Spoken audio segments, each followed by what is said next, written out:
할렐루야. 너무나 반갑습니다.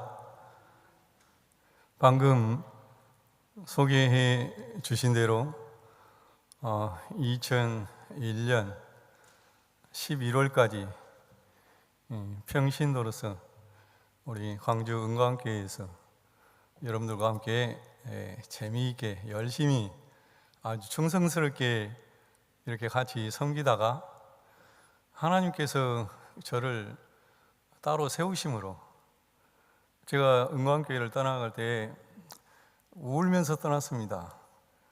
인간적으로는 정이 든 사람들이 너무 많았기 때문에 가기가 싫었습니다. 그런데 하나님께서 특별히 저를 따로 부르신 것을 제가 그 소명을 느끼게 했던, 강력하게 느껴서 순종하는 마음으로 우리 은광교회를 떠났습니다. 저는 33살 때 1987년 7월 마지막 주일에 저쪽 농문동 은광교회에 제가 신앙생활 하려고 처음으로 예배에 참석을 했습니다. 그 이전까지는 감히 예수님을 원수로 삼고 너무나 무지했기 때문에 그랬습니다. 저는 불교도 아니고 유교도 아니고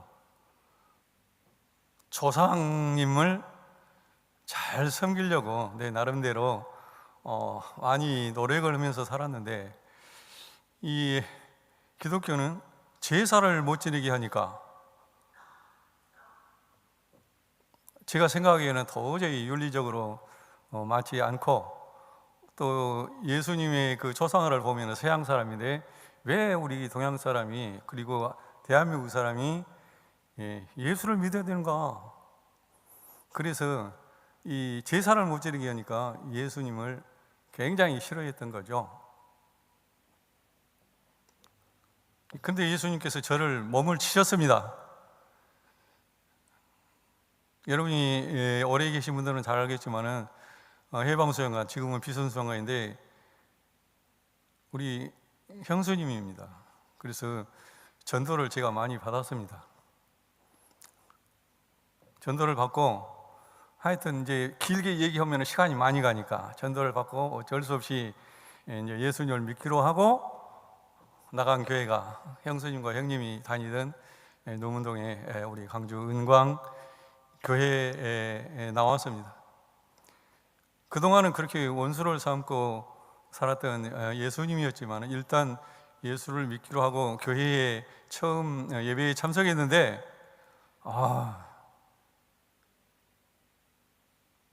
꿈속에 고향에 온 것 같은 그런 감동과 느낌을 받았습니다.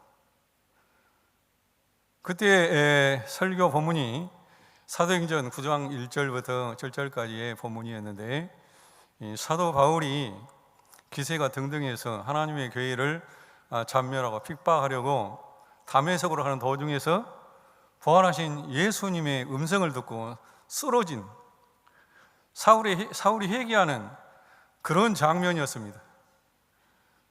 사울아, 사울아, 네가 어찌하여 나를 핍박하느냐? 주여, 네시니까 나는 네가 핍박하는 나사렛 예수니라. 여러분, 그 설교 말씀을 듣는데 그 말씀이 어찌 저한테 들으라고 하는 말씀과 같은지 정말 가슴이 찌릿찌릿했습니다. 저는 거기에서 다른 사람들이 의식을 하든지 안 하든지 눈물과 콧물을 아주 다 흘리고 새 사람이 되었습니다. 할렐루야. 그로부터 광주 은광교회에서 우리 동료 여러분들과 열심히 신앙생활을 했는데, 아까도 말씀드렸지만은 이제 목회자로서 새로운 출발을 하여서 그동안에 노력도교에서 7년 8개월을 담임 사역을 하였고, 여기 나주의 노안 서부교회에 와서 지금 16년 차 사역을 하고, 내년이면은 이제 사역 25년 차에 은퇴를 하게 되었습니다. 여러 가지 제 사역은 사도 바울과 같이 어려운 점이 참 많았습니다. 섬교회, 농촌에 몇 분 안 되는 성도들과 같이 신앙생활 하니까 어려움이 참 많았습니다. 그럼에도 불구하고 하나님께서는 저를 사용하셔서 노력도 교회도 예배당과 사택을 건축하게 하셨고, 또 노안 서북교회에도 와서 예배당과 사택을 건축하게 했고, 이제 은퇴를 앞둔 2002년, 2003년, 올해 2004년에는 외국에다가 스리랑카에 교회당을 헌당을 하게 하셨고, 또 작년에는 정웅이 선교사님이 사역하는 러시아의 크라스키노, 두만강하고 한 30분 거리밖에 안 되는, 통일되면 바로 복음을 전하는 복음의 전진 기지로 쓰기 위해서 이렇게 거기다가 예배당을 하는데, 하나님이 그쪽하고 손을 잡고 해서 예배당을 건축하게 했고, 올해는 캄보디아에다가 앙코르 와트, 거기 그 지역의 캄보르와트에다가 이렇게 예배당을 또 헌당을 하였습니다. 제가 이렇게 일을 한 모든 것 할 때 광주 은광교회 동료 여러분들의 기도와 또 도움이 참 많았음을 여러분께 감사하게 생각합니다.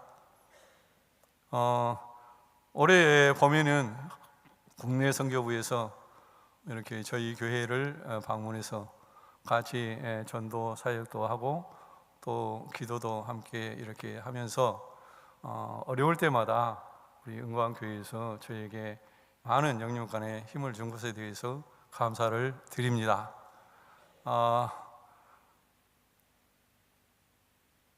그리고 오늘 제가 은퇴 이제 1년여를 앞두고 이 자리에 세워주신 것도 너무나 감사를 드립니다.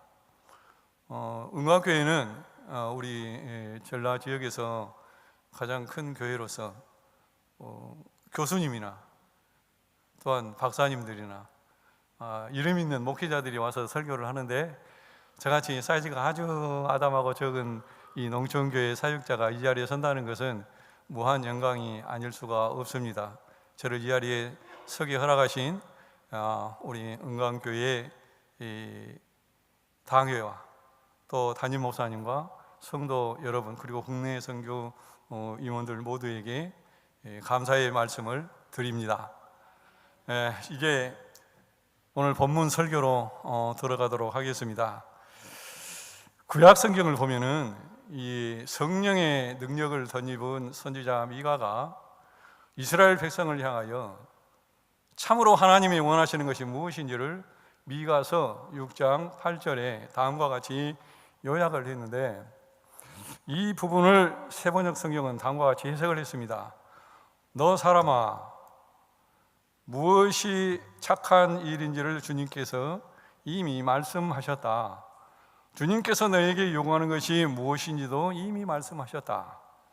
오로지 공의를 실천하며 인자를 사랑하며 겸손히 내 하나님과 함께 행하는 것이 아니냐라고 하나님의 원하시는 뜻을 가르쳐 주셨습니다. 사랑하는 여러분, 그래서 저는 오늘 설교 제목을 하나님이 참으로 원하시는 것이라고 정했습니다.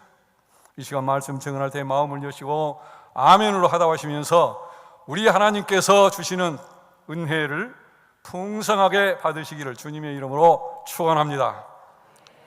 많은 성도들의 소원은 하나님이 원하시는 삶을 살기를 원하고 하나님의 말씀대로 살기를 원하며 또 모든 일의 결과가 하나님의 뜻대로 되기를 진심으로 원할 것입니다. 그렇다면 오늘 하나님의 사람인 우리를 향한 하나님의 뜻이 무엇일까요? 그리고 나 개인을 향한 삶의 목적과 나의 소명은 무엇일까요? 더 나아가 하나님을 기쁘시게 하기 위해서 나는 무엇을 할 수가 있을까요?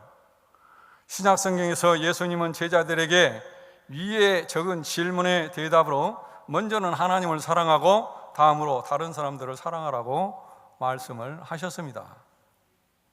하나님은 미가 선지가 사역을 하던 시대에 하나님의 서민이면서도 하나님의 백성답게 살지 못한 이스라엘에게 미가를 통하여 다음과 같은 말씀을 주셨습니다.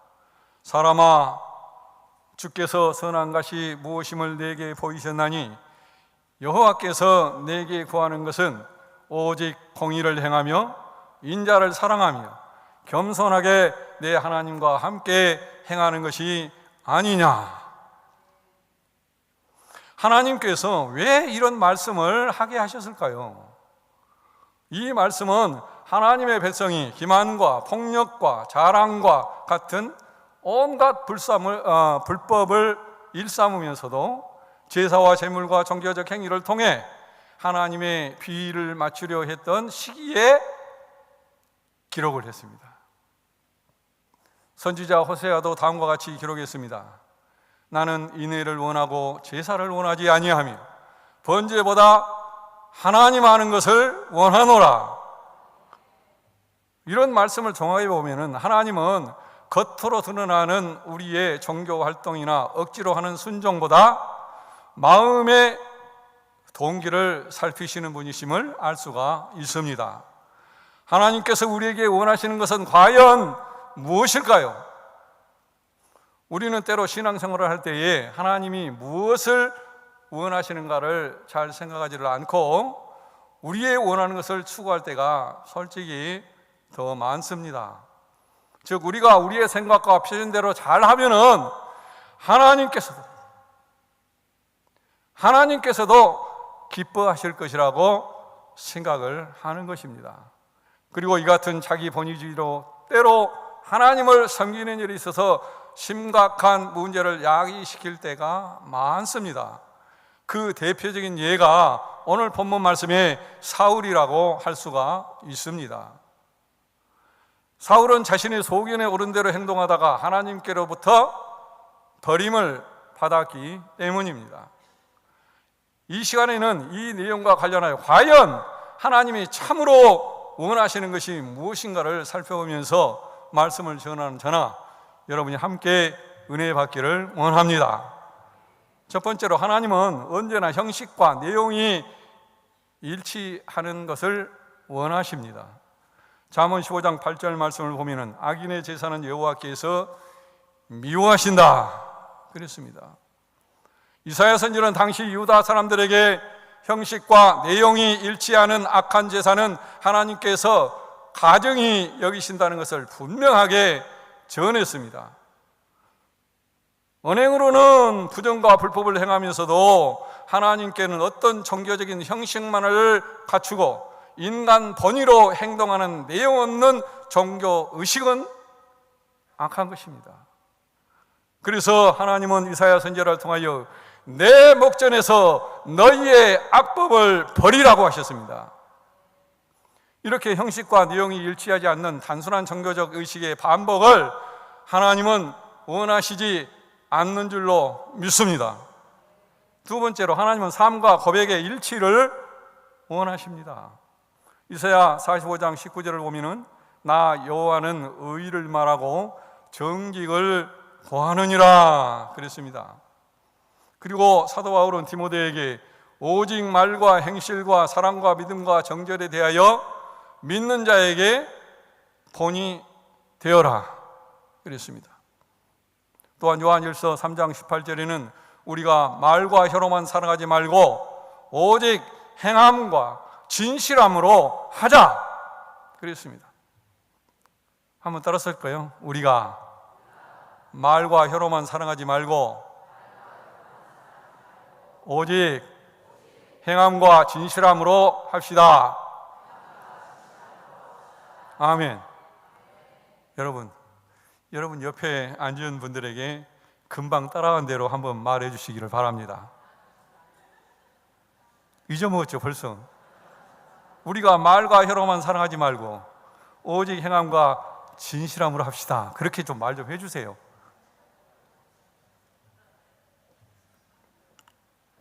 여러분, 이렇게 하나님은 우리의 삶과 고백이 일치하는 것을 기뻐하심을 믿습니까? 믿으시길 바랍니다. 우리 믿는 성도들이 하나님 앞에서 우리의 심정을 고백하는 기도에 있어서 극히 조심을 해야 할 이유도 바로 여기에 있습니다. 때로는 우리가 기도할 때에 자기도 잘 알지 못하는 아름답고 거창한 미사역으로 자신의 신앙을 표현하는 것을 매우 자랑스럽게 생각할 때도 있습니다. 그러나 조금만 묵상을 해보면 하나님은 우리의 심중을 원하시는 분이신데 우리가 알지도 못하고 책임지지도 못할 말을 함부로 하는 것이 얼마나 어리석은 것인가를 깨닫게 됩니다. 이와 함께 우리는 믿는 자들끼리의 어느 생활에도 신중을 기해야 됩니다. 조심해야 됩니다. 또한 우리의 공적인 교리에 대한 고백에 있어서도 우리는 늘 그 의미를 이 심중에다가 되새기면서 우리의 신앙을 심도 있게 실어서 고백을 해야 됩니다.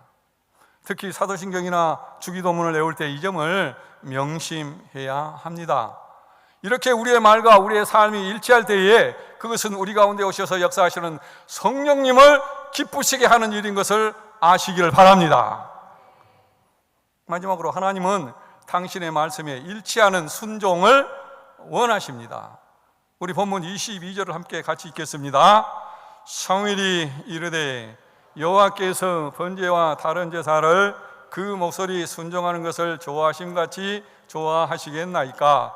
순종이 제사보다 낫고 듣는 것이 순양의 기름보다 나으니. 아멘. 여러분, 이 성경 구절은 너무나도 유명해서 누구나도 잘 알고 암송하는 성구입니다. 하나님은 당신이 말씀하신 그대로 그 백성이 순종하는 것을 원하십니다. 그러나 본문에서 사울은 하나님의 말씀대로 순종을 하지 않고 그 말씀을 자기 임의대로 해석하고 그것에 따라서 행동을 하였습니다. 사무엘은 바로 그러한 사울을 책망을 했던 것입니다. 그리고 방금 함께 읽었던 22절에 사울에게 다시 한번 여호와께서 번제와 다른 제사를 그 목소리 순종하는 것을 좋아하심같이 좋아하시겠습니까? 라고 한 것입니다. 이처럼 하나님의 말씀을 임의로 변경하는 것은 곧 하나님께 대한 거역과 동일한 것이며 사신 우상에게 절하는 죄와 동일한 죄라고 23절에 부연하고 있습니다. 하나님의 언약 백성에게 있어서 하나님의 말씀의 통치를 거부하는 것만큼 큰 일탈은 없을 것입니다. 왜냐하면 그것은 곧 하나님을 경홀히 여기며 무시하는 행위이기 때문입니다. 사랑하는 여러분, 하나님은 그의 백성에게 말씀에 대한 순종을 요구하십니다. 그리고 진정한 하나님의 백성이라면 그의 말씀을 순종하기를 기꺼이 즐거워하는 것입니다. 그래서 시편 119편 35절에서 시인은 나로 하여금 주의 계명들의 길로 행하게 해달라고 기도하면서 내가 이것을 즐거워합니다, 그렇게 고백을 했습니다. 내가 주의 말씀에 순종하는 것을 참으로 즐거워합니다. 그러므로 여러분, 우리는 주의 계명을 지키기에 신속히 하고 지체하지 않은 자의 염을 잊지 마시기를 바랍니다. 결론을 맺고자 합니다. 사랑하는 성도 여러분, 하나님이 우리에게 참으로 원하시는 것이 무엇이겠습니까? 우리의 중심을 보시는 하나님이 우리에게 무엇을 원하시겠습니까? 말씀에 순종하는 것이 제사보다도 낫고 듣는 것이 수양의 기름보다 낫다고 사무엘은 말합니다. 우리는 모두 신앙생활에 있어서 이 말씀에 대한 순종을 기본으로 해야 할 줄로 믿습니다. 그리고 형식과 내용이 일치하는 종교 행사나 삶과 고백이 일치하는 생활이 우리에게 반드시 있어야 됩니다. 진실로 바라기는 그런 것을 하나님이 원하신다는 사실을 항상 기억하여 일상의 삶 속에 적용하심으로 하나님이 기뻐하시는 아름다운 열매 맺는 삶을 사는 저와 여러분 되시기를 우리 주님의 이름으로 축원합니다.